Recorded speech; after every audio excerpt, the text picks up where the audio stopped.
Amerika, Sekutu, dan Blok Barat telah membuat 14.500 kematian di Libya, 166.000 kematian di Afghanistan, 224.000 di Syria, 1,2 juta manusia meninggal di Irak. Belum lagi Palestina dari tahun 1948, Korea, Vietnam. Banyak aja pastinya korban-korban Amerika tersebut. Membunuh banyak manusia oleh Amerika dan sekutunya sepertinya tidak membuat kaget banyak orang dan tidak ada satupun sanksi dijatuhkan kepada Amerika dan sekutunya. Kemarahan korban Amerika ada banyak macam. Yang jelas Amerika tidak akan pernah membuat sebuah negara menjadi besar tanpa restunya, menjadi negara kaya atau berdaulat tanpa restu Amerika. Apalagi pemimpin sebuah negaranya tidak nasionalis, lemah, dan mementingkan ekonomi orang di sekitarnya dan jabatannya. Pasti negara itu bertahun-tahun dikelolanya akan begitu-begitu saja, dan inilah yang disukai oleh Amerika dan sekutunya tersebut.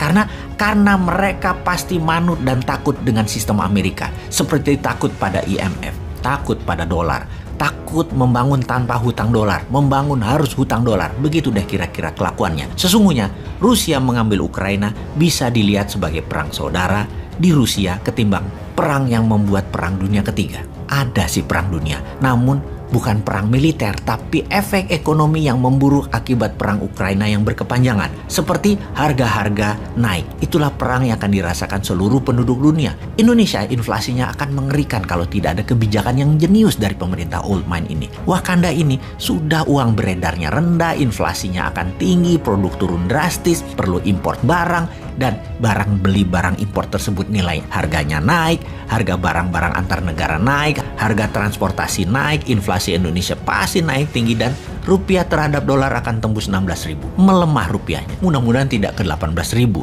Harga bensin pasti lepas subsidi karena APBN nggak kuat. Karena nggak bisa lagi ngutang atau nggak ada lagi yang kasih pinjaman kecuali dengan bunga pinjaman yang super tinggi yang akan mengganggu APBN. Dan tentunya rakyat lagi dicekek dengan pajak yang nambah tinggi. Harga sekarang sudah 15.100 rupiah Pertamax Turbo. Bahkan bisa ke 20.000 per liternya kalau crude oil tembus 115 dolar per barel. Bayangkan apa yang terjadi kalau crude minyak mentah ini ke 130 dolar per barel.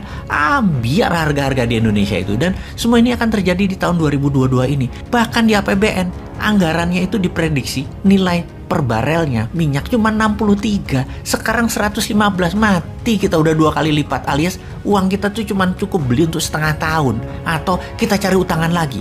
Berat ini APBN. Kembali ke pertanyaan awal bahwa Amerika telah membantai, membunuh, mengendalikan banyak negara, membangun mesin perang, membuang lebih 5 triliun dolar untuk membunuh 3 juta umat manusia secara langsung dan memiskinkan 3 miliar manusia efek perang demi kekuasaan Amerika yang menggunakan cara premanisme dan anti-humanitarian itu. Dunia sebenarnya sudah gerah dengan Amerika dan untungnya Amerika sekarang presidennya terlemah dalam sejarah Amerika. Inilah yang membuat new mind getem-getem, mau nyalip di tikungan karena old mind saat ini ngurusi harga-harga naik aja bingung, ngurusi BPJS aja bingung, ngurusi minyak goreng apalagi udah bingung semua orang.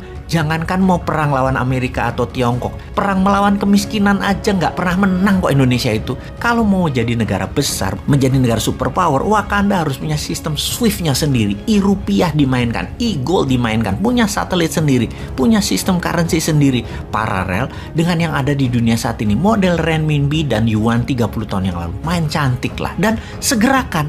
Jadi karena dunia sudah kesal dengan Amerika, maka negara dunia ketiga, negara yang ditindas Amerika, dan banyak orang di banyak belahan dunia memilih mendukung Putin. Sangat wajar karena naluri manusia begitu, anti yang menekan mereka yaitu Amerika.